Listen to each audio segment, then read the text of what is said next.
me. When you talk, please talk right into the microphone as if you want to eat it. Yeah, All right. something like that. And Jeremy Wickremer, right? Wickremer. Pretty close. Yeah. Right, almost. And you're from the University of Peace, so you're a student at the University of Peace. Well, I work with the University of Peace. We've been doing courses on leadership for sustainability for about 5 years now. Yeah. Okay, what is that, the University of Peace? Because it was new to me. Yeah, sure. It was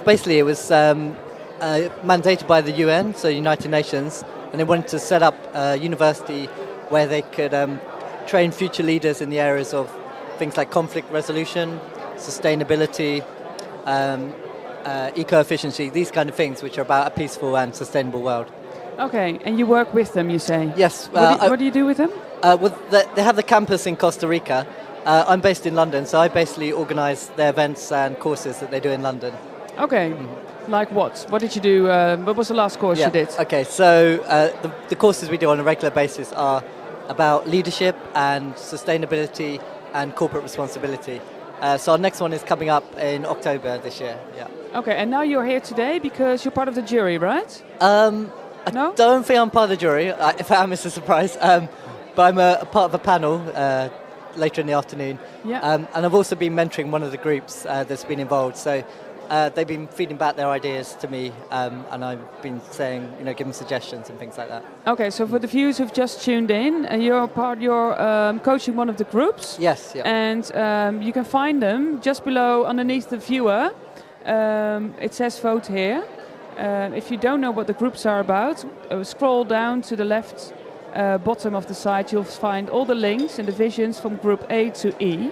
Please have a read through them and then vote for either A, B, C, D or E, your favorite basically. And your group, which group are you? I'm trying to see here.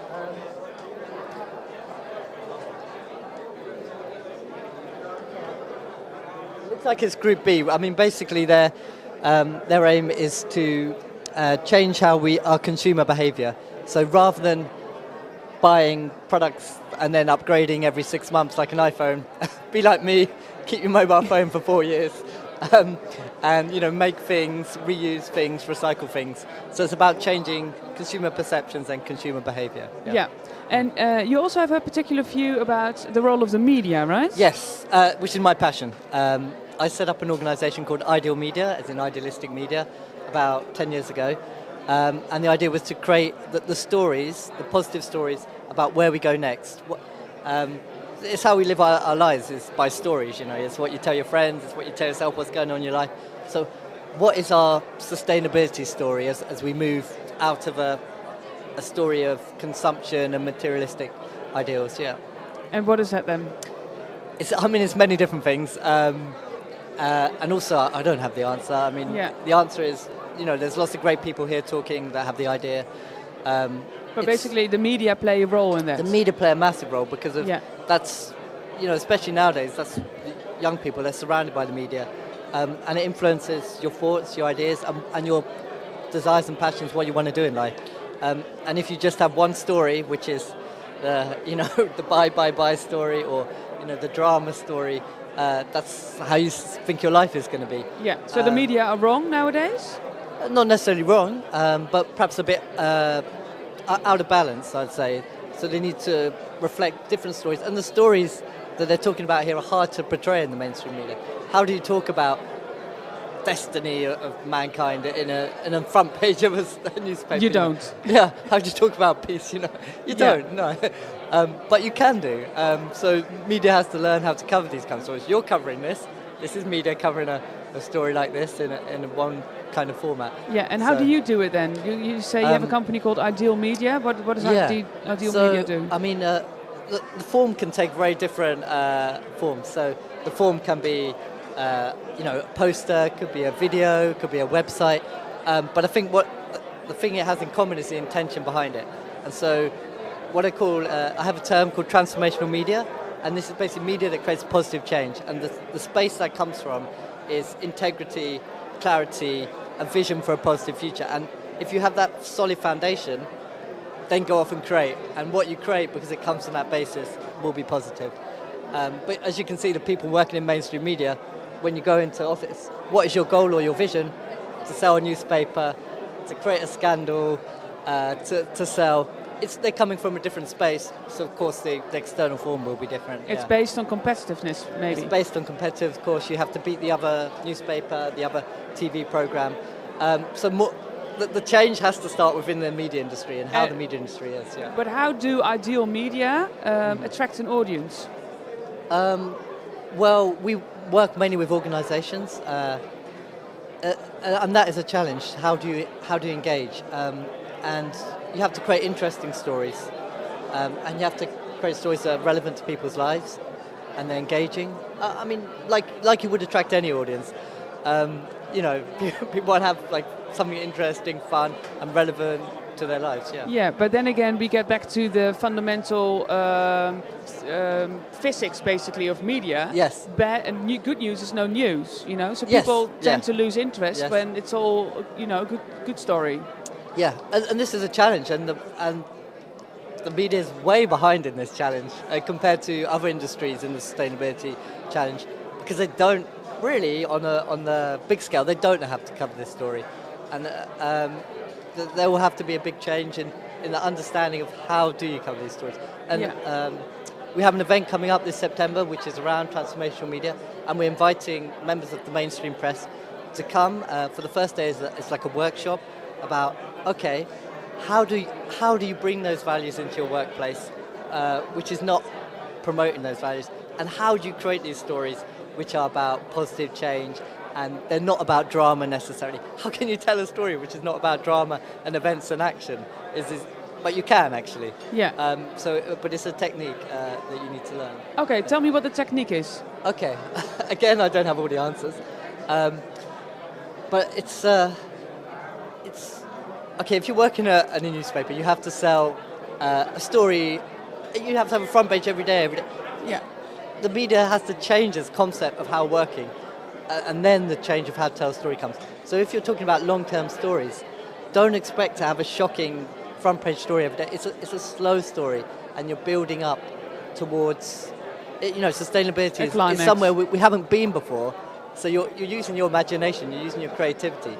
So you're not necessarily reporting, you're creating as a journalist, which should be fun if you're a journalist.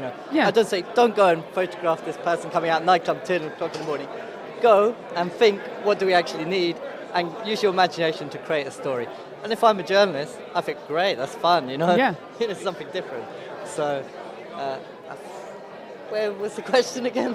Well, how do we create positive stories, and what technique do we use? Well, I think that's one technique, is to go within yourself and think, what are my ideas, what's the imagination, what's coming out that, what's my creativity, like artists did, centuries ago. It wasn't necessarily they were going and reporting, which is the kind of style of media we have now. You're reporting on drama, but it's the creating from their, being in touch with the creative side, which is a different part of your brain or your personality. It is, but I don't think it's anywhere near journalism, because journalism is there to serve democracy, right? Yes. And that's why it's always, Okay, so there is the reporting side as well. So you've got the reporting side, which reflects our culture, and you've also got the side which kind of defines our culture. And the reporting side is, okay, how responsible, or what is the effect of that news coverage? I mean, for example, you had the riots in London this summer, and had friends in Spain emailing or calling, going, oh my God, what's happened to London? It's in chaos, it's burning down. Because that's what the media wanted to show you, the same street. And the actual effect of that was spreading fear. And it wasn't constructive. It didn't actually help the situation. So actually, what would be much more constructive in that situation would be to cover the good stories, to cover the positive stories about communities coming together, and also look at the underlying causes, which of course is done more from reflection, like 2 weeks later maybe. So you're still reporting, but you're looking deeper into causes, or you're thinking about, what is the purpose of this story? Do I want to create more fear and shock, or do I actually want to build and create some kind of community that works towards something positive? Yeah, so you don't let it explode, basically. Yeah. You should maybe the media should have more responsibility. That's what you're saying. Exactly. Yeah. Okay. The media knows it has responsibility, but it's kind of reckless with it. Yeah. Okay, let's see what the chat is saying. there's an idea on the tree. Sometimes the people on the chat are, dealing with slightly other things than what we're talking about, because the people are talking to each other as well. You don't. I hope this is not about you. He doesn't look like the new hippie who's going to change the world. Well, do you take that personally? Well, you don't. No, he doesn't, guys. I wear a jacket. But there's actually no hippie here. So yeah, everyone's in jackets here. There you go. But we're inside a bank. Maybe that explains it. Yeah, it's not important.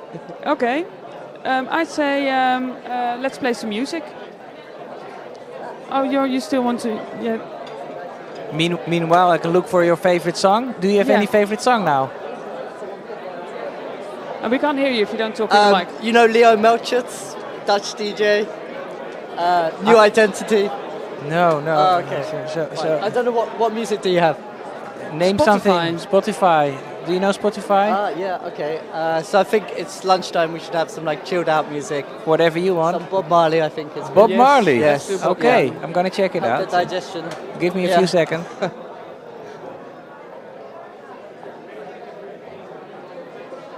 In the meantime, Yeah. let's ask the final question. What can you do, or what will you do today or tomorrow or next week Okay. to move towards the economy that you want to live in 2030? Yeah, sure. I mean, there's things I'll do personally, which is trying to keep my old possessions and, be more sensible of how I spend my money and recycling and growing food and things like that. And there's the stuff I do through my work. And I think my focus is the media. That's my passion and what I'm interested in. So it can be creating new stories about what is an alternative economy, and not to see it in a bad way. Not non-growth is negative, but what is a positive alternative economy, and tell those stories. Tell stories, guys. There you go. Here's Bob Marley.